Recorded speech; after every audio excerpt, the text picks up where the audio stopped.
Hey, everybody. Thanks for joining us for another episode of OverTime.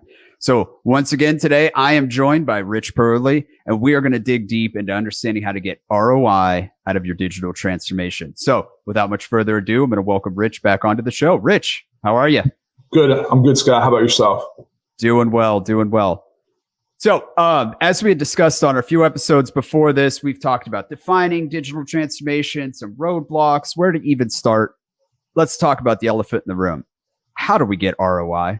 I mean, you know it better than anybody with the adoptions that you've done over your years. Where do you think this comes from? Well, I mean, so, and people may argue with me on this, but having, remediated a number of large ERP implementations over my career, people will always ask, so what is the business case for an ERP implementation? And, I do actually have a financial background, long before I got into IT. And I've actually never seen a real business case for an ERP implementation when you actually start to get underneath it. And so, the answer to your question is almost going to be a little bit of an economics answer. And that's one of those, well, it depends. I think if you make it very specific and granular, and I'll give you some examples where I think there's absolute ROIs and people should go after it. One of the things that we did at BD was we created a small RPA, robotics process automation factory, in Malaysia. And we did that so that we could, in a cost-effective way, create automations for our shared services organization. And we had a very targeted list of things, in shared services that we wanted to do. And cash application is a good one because we had a very manual process. And these RPA, and again, people talk about RPA like it's something, esoteric and it's, bots. It's a sophisticated macro. Yeah. And RPAs break. Oh, by the way, but these macros, these automations, allowed us to improve our ability to apply cash without human touches. And so the more that you can take non-value added work, and people are, get up in arms around, oh, you're taking work away from people. People didn't want to do this work. Yeah. Right. I mean, I visited every one of our shared service centers and people were begging me, Rich, please help us make this go away. There's so much higher value work that we could do. And we were doing this and the business case was simple. The automations cost us, anywhere, and this was three years ago, anywhere from $10,000 to $30,000 to do a medium complexity automation. Mm-hmm. And so with that automation, you may take out 2 or 3 people. And so the business case is pretty straightforward. Even in low labor cost geographies, the payback is pretty, it's in year in most cases. And it actually frees up people so that we can take on more shared services work and not have to increase staff. Yeah. And so those, what I would call micro cases for transformation, are there. Now, you have to have done some investment in RPA. You have to have the tools in place. You have to, there's things that you have to have in place. And so, that's very clear. Now, if you start to kind of do, much larger thinking, at scale, like I'm going to go drive everything to cloud, sometimes cloud may be the right answer. Sometimes cloud isn't, because cloud is not free. It's actually, expensive, and it's a little bit like, getting addicted to something. Once you're on it, you're, at the whim of the cloud provider, and they're going to raise your rates. And so, I've seen companies, and I've talked to CIOs that, they're 4 years into, a significant cloud relationship. And it's like, this is costing me a lot more than if it was, behind my walls, even with all of my, facilities costs and all the other things that I have. And so, it's sometimes you're damned if you do and you're damned if you don't. But you have to constantly be looking at these things. I think cloud is great if you are very good at managing your workloads and you can spin stuff up and spin it down. But, again, in my history, people turn things on and they never turn them off. Yeah. Right. And they add more storage, they add more, CPUs, they add more everything, and they never go back and clean out the old stuff. Yep. And so in that model, sometimes cloud, it's like I said, it's almost like an addiction, and you're going to pay more. People will argue with me on that point too, but what I've seen in a lot of business cases is over time you pay more than if it was behind your four walls. In many instances, there's good reasons to do that for business continuity and things of that nature. But again, you've got to constantly be looking at the financials behind it. Yeah, and that's one thing you spoke about is the human labor portion, and I think a lot of people also forget about the fact that this is also just augmentation. Like you said, they don't want to do that job. So yeah, data scientists and stuff. If you have a program that can help somebody analyze with machine learning all the different types of data and price, proof points, price points, consumers, whatever the client information you're getting. I mean, that's something that I see. I don't know if in your opinion, but I see with that kind of data that's something that augmentation saves money. And I think that's a really good point. Is how do you start to mine the information that's in your systems?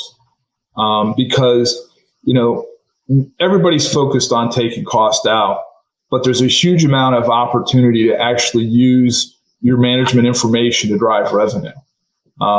We'd actually done some pilots with some of our businesses because we had customers that we couldn't actually bid on, certain tenders because we couldn't provide manufacturing information, and it was actually precluding us from being able to sell into an entity, whether it's a hospital or a country. And so by augmenting our data capabilities and being able to disseminate information to our partners more effectively, that actually opened it up for us. So I think it's, that's where, IT, as an example, needs to work more closely, with the business partners. I mean, one of the things when and I think you've heard me tell this story, when I was when I was at BD, I was joking with the leadership team and, that I want IT to be more like finance and HR. And everybody kind of chuckled. It's like, well, why would you want to be more like them? And I said, because, the business leaders, every time they have a meeting, they're bringing their HR leader and they're bringing their finance leader to every single meeting. Well, in today's world, your technology leader is just as, and I would argue potentially more important if they can think from both a technology and a business standpoint. Mm-hmm. Because good finance and good HR people, if they understand the business and they can actually truly be a partner in helping them, grow the business, they're super valuable. And I think IT can play a similar role, but again, they've got to get out of their own way, because IT, and I would say this about a lot of technology companies in general, they want to lead with technology. You lead with the business problem. What is the business trying to accomplish?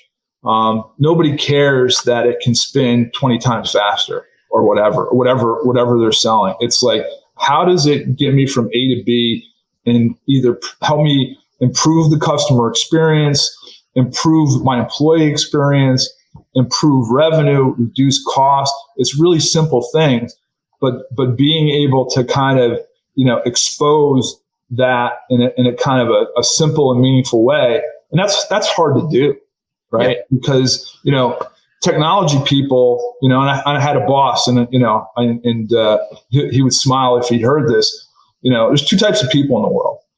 There's simplifiers and there's complexifiers.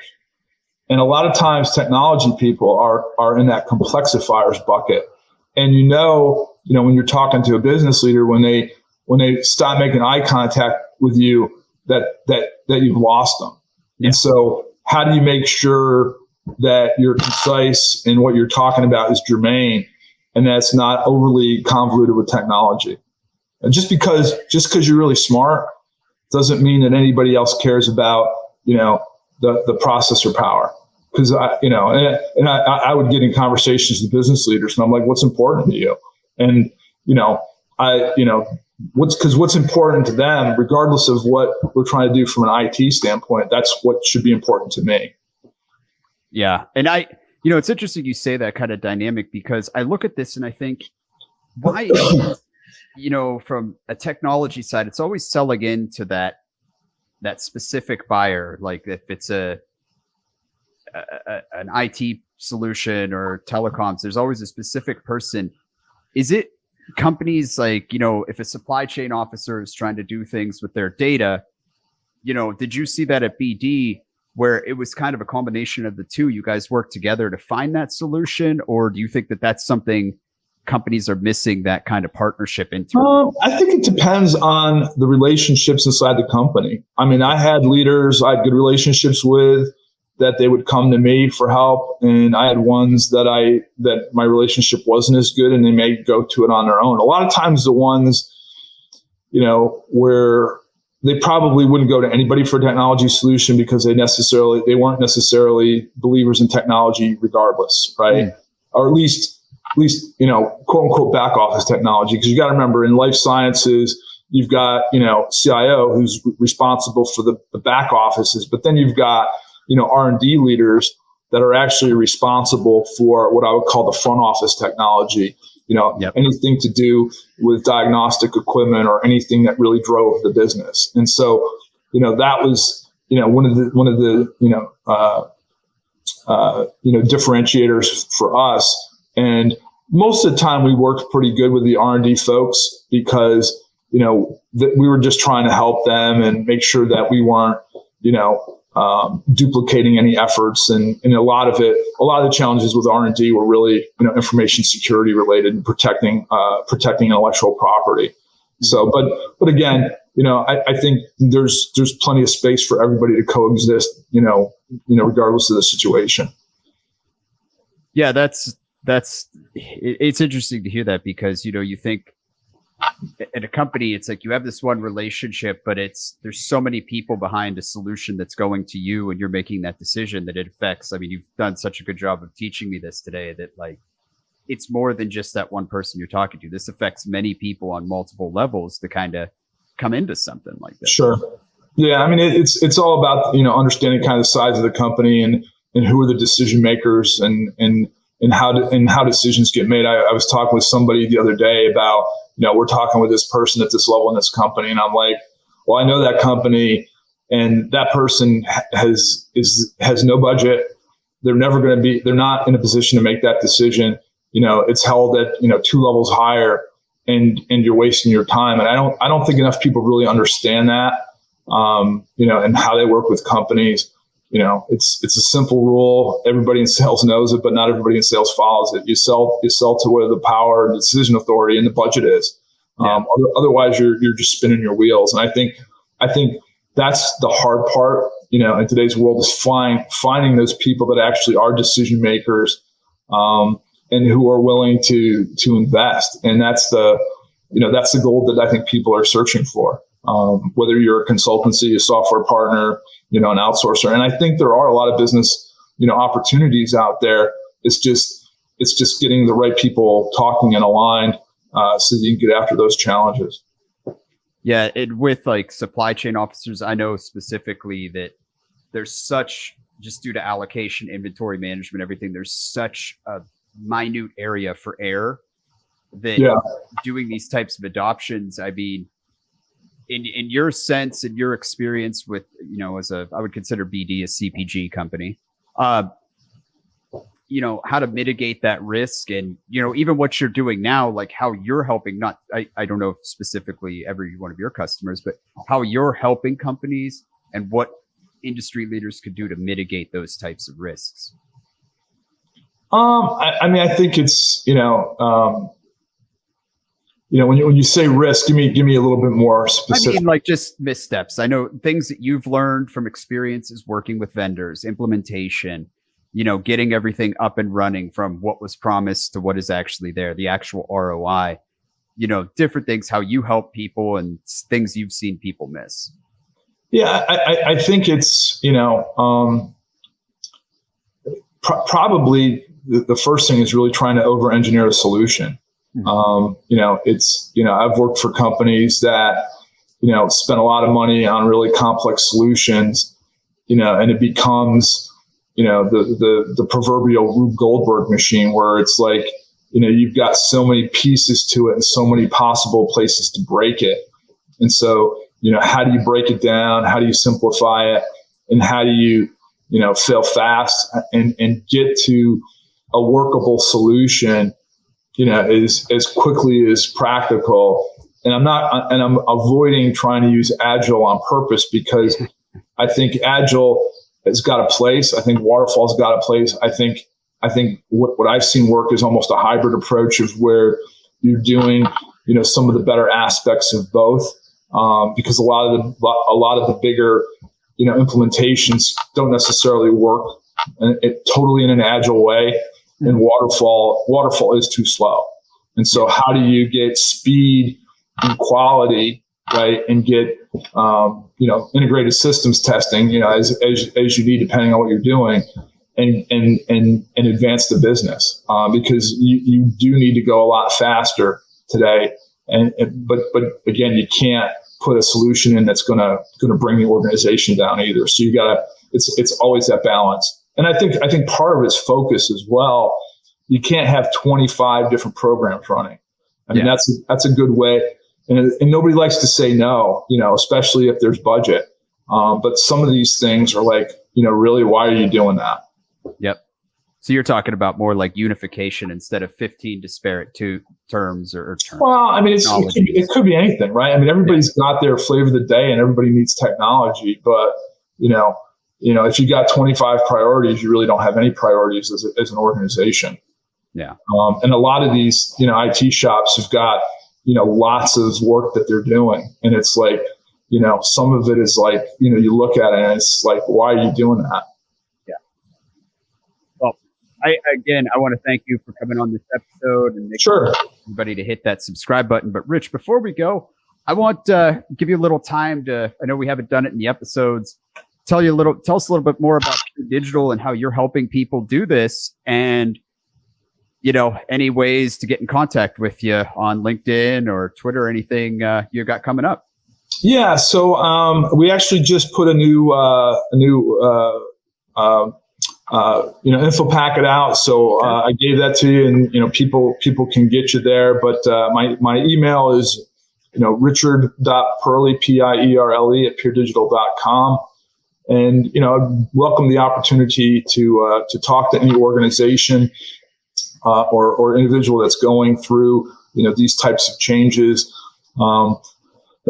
We've helped everybody from, large, business process outsourcing company who had a big, infrastructure set of challenges, a lot of Sev1s, a lot of challenges in their back office, really, improve that and improve the experience to their customers. I've actually got a customer right now that's a small regional movie theater who is in the process of recovering from COVID and who's looking to, get back to where they were, pre-pandemic. And so, we've got a lot of cool and interesting people that we're working with, and they all have one